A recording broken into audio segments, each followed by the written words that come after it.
Jumbo family, and welcome to Espresso Talk Today. I'm your host, Amma Robin, and today we are gathering for a very special episode. This is more than just an uncommon conversation. Today we are having a call to remembrance, a call to action, and a moment to reflect on our past, our present, and our future as Black people in America and across the globe. Today, we are shining a light on a day that is often overlooked, but is steeped in significance and meaning. That day is August 28th. Many of us know Juneteenth, and that is such an important day. June 19th, as I've said, I have always celebrated that day. Many of us celebrate Kwanzaa, beginning on December 26th and ending on January 1st. And we all honor the days of our great leaders, like Malcolm X, born on May 19th, and we recognize the tragic day of April 4th, when Dr. Martin Luther King was assassinated. But today, I want to talk to you about August 28th, a day that has left an indelible mark on Black history.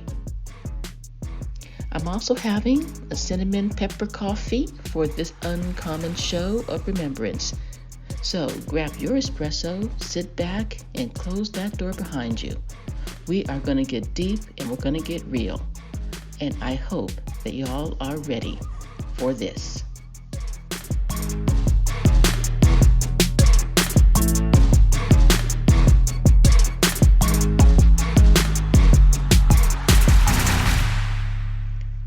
Akwaba, welcome, my dear brothers and sisters and my beloved gender neutral and gender nonconforming folks. I am so glad that you are here today. As I said, August 28th is a day that echoes through time with both pain and power, with sorrow and strength. It's a day that reminds us of the progress that we have made and the struggles that we've endured. It's a day to honor our past and to draw inspiration for our future. Let's get started. We begin our walk through history back in 1955, on August 28th, 1955.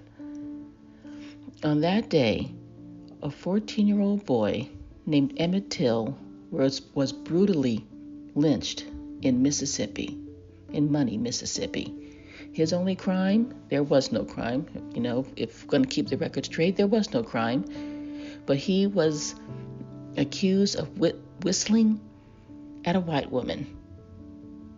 Emmett's mother, Mamie Till Mobley, made the brave and heart-wrenching decision to hold an open casket funeral for her son, exposing the world to the horrifying violence inflicted on Black bodies in the Jim Crow South and on her dear beloved son, a mere boy at the age of 14.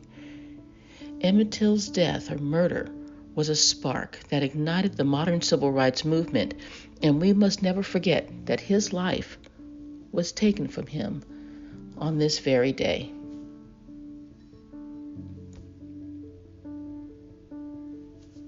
So now let us fast forward 8 years to 1963, the same date, August 28th. We had a different struggle, but it's the same day.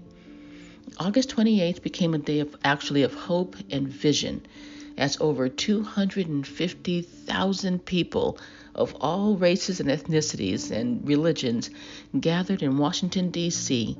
for the March on Washington for Jobs and Freedom. It was on this day that Dr. Martin Luther King Jr. delivered his iconic I Have a Dream speech. His words that day painted a powerful picture of what America could be, of what it should be. A land where all people, regardless of race, could live together in harmony.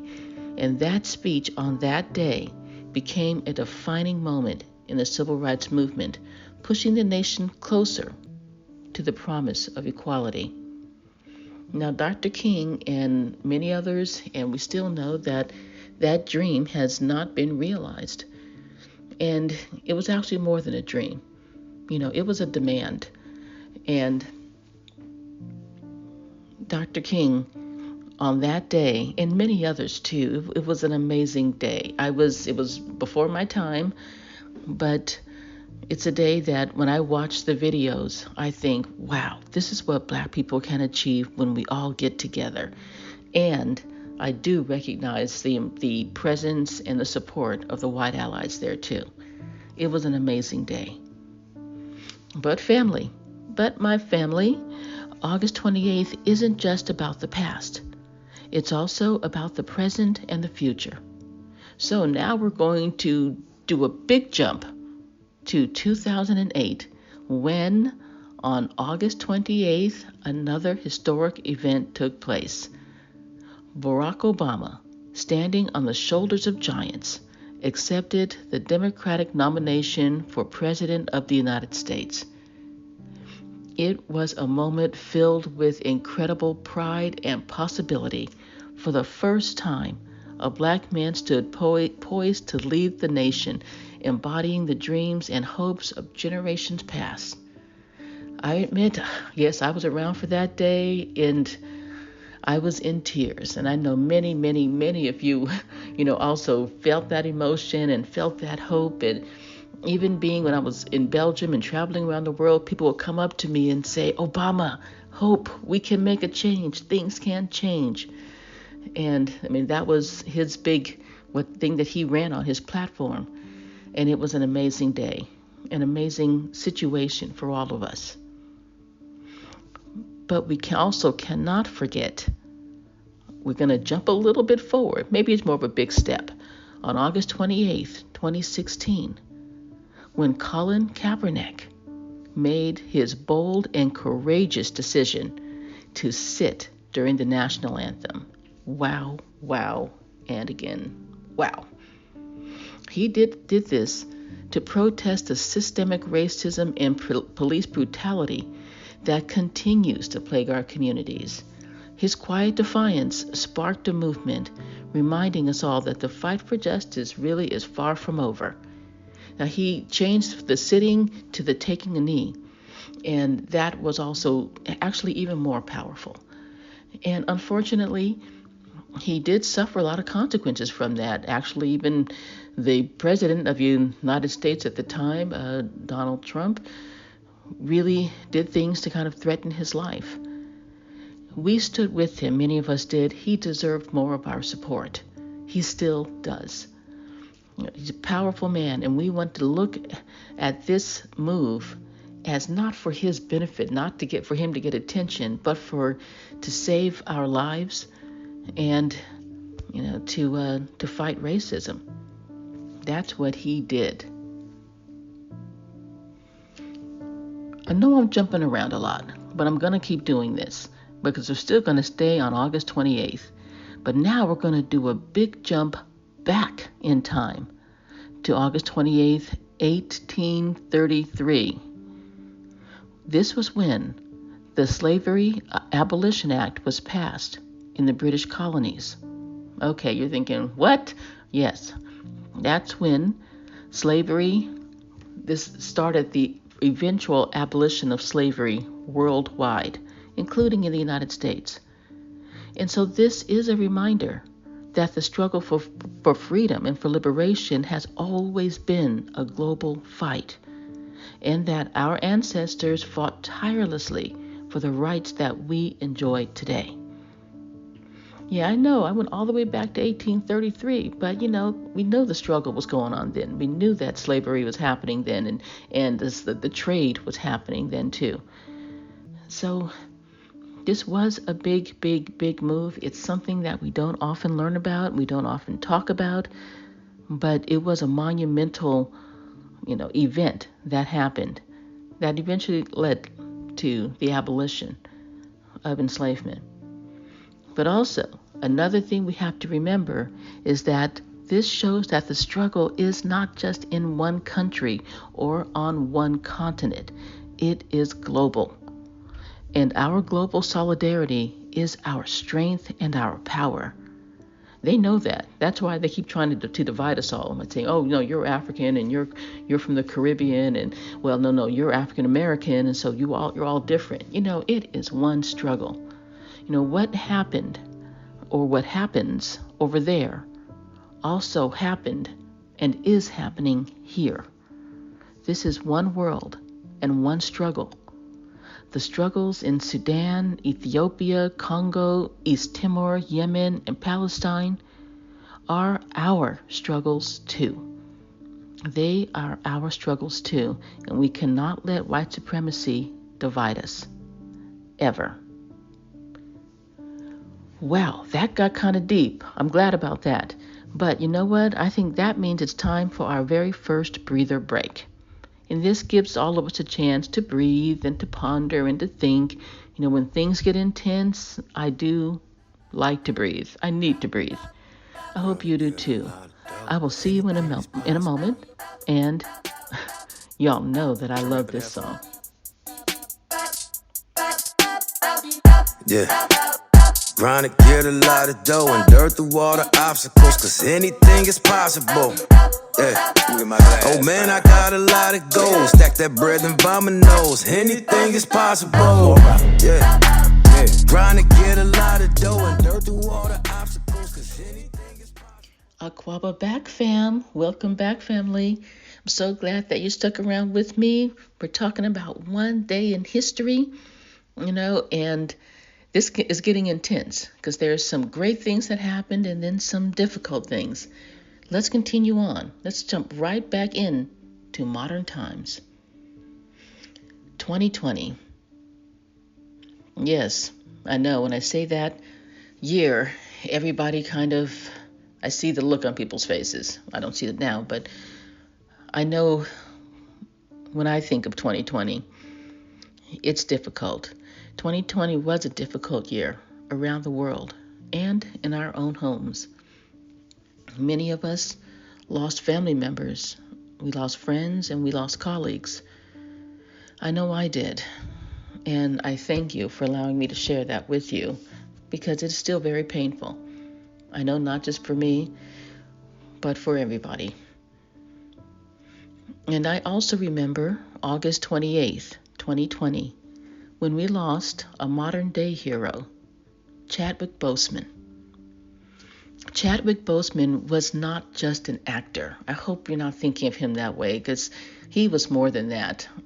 He was much more than that. He was a symbol of Black excellence, a man who brought our heroes to life on the big screen. It means he brought our heroes into our homes. From Jackie Robinson, I know he played Thurgood Marshall, and all the way up to T'Challa. Chadwick showed us what it means to stand tall in the face of adversity. His sudden death on that date adds another layer of significance to August 28th, a day of remembrance, but also a day of inspiration. Rest in power, Chadwick Boseman. Never forgotten, always in our hearts. But before we continue on, so that kind of concludes what I wanted to say about August 28th as a day. But there's more. But I want to also take a moment to acknowledge the significance of Black August. Yes, the whole month. It's a month of dedicated, that's a month that is dedicated, I'm kind of choked up still. Dedicated to remembering and honoring the struggles, sacrifices, and resistance of Black political leaders and freedom fighters. Black August originated in the 1970s in California's prison system as a time to honor the memory of George Jackson. Now, George Jackson was a Black revolutionary who was killed by prison guards actually on August 21st in 1971. The month has since grown into a broader period of reflection on the ongoing fight for Black liberation and for Black resistance to systemic oppression. It also reminds us of the importance of political education and solidarity. So we have a whole month of this. I focused on August 28th because those events did happen on that specific day, but the whole month is an important day for Black liberation and Black resistance and Black empowerment and Black resilience, yes, and Black reflection. So, and as we reflect on the events of August 28th, let's also remember that this day falls within a month that's dedicated to the spirit of resistance and the enduring struggle for justice and liberation. Black August reminds us that our fight for freedom is continuous and that honoring our past is really essential to shaping our future.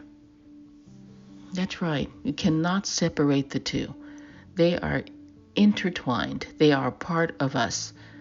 And if we forget the past, we've lost a whole lot of our power, of our relevance, of our understanding. And so we can never let that happen.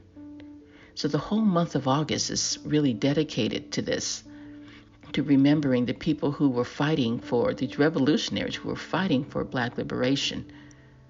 But I mentioned August 28th just because those events did happen on that date. And it really caught my attention, and I hope that it has meaning for you too.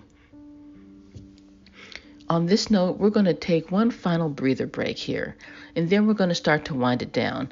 Some of this has been intense, but I hope some of it's been uplifting too. When I think of Chadwick Boseman, I'm very uplifted at the same time as I also, mourn his passing. We are going to switch gears, though, a bit here to discuss different ways that we can remember the significance of August 28th in Black history and how we can celebrate and remember and participate in Black August, the whole month. I got some information that I think y'all are going to want to hear. Let's get to it right after the break.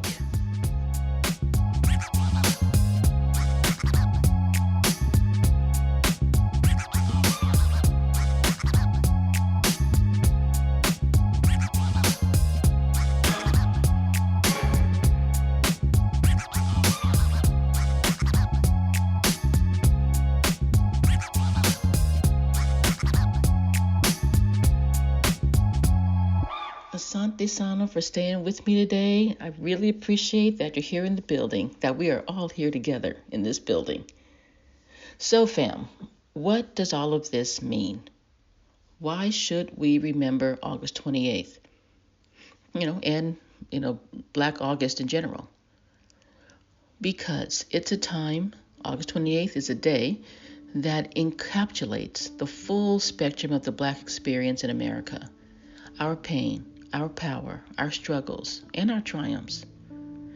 It's a day to honor those who came before us, to reflect on the progress that we've made, and to recognize the work that still needs to be done. But remembrance is great, but it's not enough. We also must prepare to act, and that's really the point of today's podcast show. Why I did it a little bit early. It's preparation for this day. To prepare for action on August 28th. As we approach August 28th, I am calling on you, yes, you, me, all of us, listening right now, to take this day seriously. And here are a few ways that you can prepare for and honor this day. I always say that things start with awareness. Now that we're aware that, wow, wait a minute, that happened on this day and in that different year, on the same day, different year, same day, different year, that kind of awareness, it woke me up to there's something special, spiritual, powerful about that day. So awareness, that's the beginning. That's where I always start. And second, educate yourself. Learn about the history behind August 28th. Share this knowledge with your children, your family, your friends, your colleagues. Let them know why this day matters. Also reflect on where we are today. take time to think about how far we've come and how far we still have to go. I talked about that, last week or the week before about, you know, um, remembering some of these things. That we don't want to get complacent. It's important to think about how far we've come, but we know that if we just stay there, we get complacent, and things will not only not go farther, but they'll get worse. They'll reverse. So what can you do in your own life? Think about that to contribute to the ongoing fight for Black empowerment. Just give that some thought. There's always something you can do. And then take action. Whether it's through community service or activism or simply supporting Black-owned businesses. And I don't mean that that's just a little thing. That's a big thing. That is a big, big, big thing. So supporting Black-owned businesses is very important. Use this day to make a difference. And remember that the struggle for Black empowerment isn't just a one-day event. It really is a lifelong commitment. And it's a joyful commitment. And remember, speaking of joyful, celebrate. Let's celebrate our resilience and our achievements. August 28th is a day to recognize the strength of our ancestors and the power of our community. So let's gather with our loved ones and uplift each other and remember that we are all part of a long and proud legacy. There are a couple of other things I thought about too that I think are pretty important. I want to bring those up too. And that is about supporting our historical institutions. You know how much I love libraries and I love, Black museums, Black history museums, Black culture museums, Black music, whatever. Okay, let's make sure that we're supporting, these musea and these Black libraries and Black bookstores and, Black cultural centers. They need our support. They deserve our support because they're keeping all of this alive for us and for our children and for the generations to come. That's very, very important.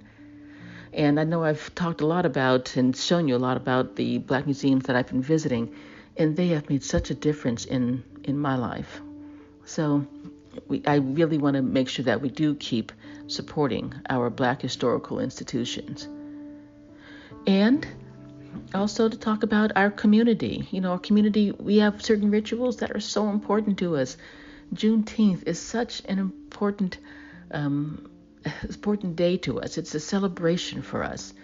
And I hope that it stays that important and that relevant for us. It's always going to be relevant. But that we remember that relevance. Because it can get kind of watered down and diluted, in the dominant mainstream, culture that always is trying to gobble up our stuff. So we have to make sure to follow our rituals and to keep those up. And those can be big community rituals, those can be family rituals, they can be personal rituals. And let's remember too that historical events are not just found in textbooks. You can find them in the art. You can find them in literature and in music. So engage with other forms of media. Engage with Black authors, with Black poets, with musicians and visual artists, and and see how they're documenting history, and how they're expressing, their experience. And of course, I cannot be remiss if I didn't say it's important to remember our historical figures and to honor and recognize the work of modern day Black revolutionaries. People like Angela Davis, Assata Shakur, Patrice Cullors, and others, and they are, challenging the system. And they're under a lot of attack, and it's easy to just write them off as being kooks and crazy, but they absolutely are not, and they are working and always have been working on the front lines and risking everything for our empowerment and our liberation. And they deserve our support, our respect, and they deserve to be honored in every way possible. Last thing, the global connection. Cannot forget that. This is a global movement, and our solidarity has to be global. And I hope that, The event I mentioned in 1833, talked about that. It showed how, well, when they began to abolish slavery in the British Isles, the British colonies, then that kind of swept the whole planet. But that can also go the other way when they start, endangering the lives and subjecting people of color to other kinds of hardships. That can also sweep the globe, and we cannot let that happen. People like Patrice Lumumba. I hope that's a name that you've heard of, Patrice Lumumba. If you haven't, don't worry, just go look it up.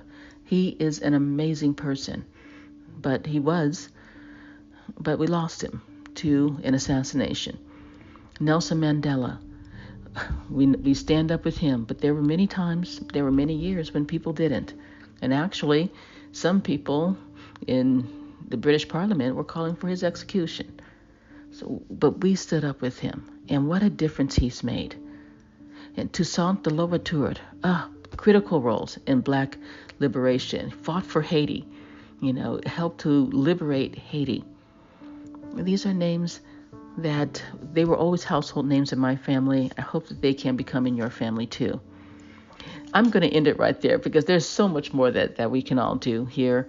But everybody, I'm saying take action, celebrate, remember, honor. August 28th is not just another day on our calendar. It's a day of deep significance to our people. So let's honor it, let's remember it, and let's use it as a reminder of the work that we must continue to do. Asante Sana, my family, for joining me today on this special episode of Espresso Talk Today. Let's keep the conversation going. Share this with someone that you think needs to hear it, and let's make August 28th a day that is never forgotten. And if you found this episode meaningful, please share it with your friends and your family, your community, everyone around you. Let's spread the word and inspire others to take action. And I want to give a big Asante Sana for all people working for the liberation of oppressed peoples everywhere. I stand in solidarity with you. So remember, my fellow warriors, know this deep in your soul. You are powerful beyond measure. And together, we are invincible. And if you want to keep this conversation going or just start reading about these issues, and I hope you do, then please subscribe to my weekly Black Empowerment newsletter, The Normal Beat. We discuss lots of different issues there. You can get your dose of Black empowerment and Black liberation every week. There's never a dull moment, lots of powerful, uplifting, and liberating moments too. You can subscribe at the Espresso Talk Today website at espressotalktoday.com or on Instagram at Ama Robin L. That's Ama, AMA, _ Robin, ROBIN, _ the letter L. You can also, join us on Instagram where I hold a live discussion every week, usually on Wednesdays. So DM me to get the weekly schedule and join me at Ama Robin L on Instagram. We have a great time there. I'm Ama Robin for Espresso Talk Today. And remember, now more than ever, strength, soul, and reparations. Ashe, family.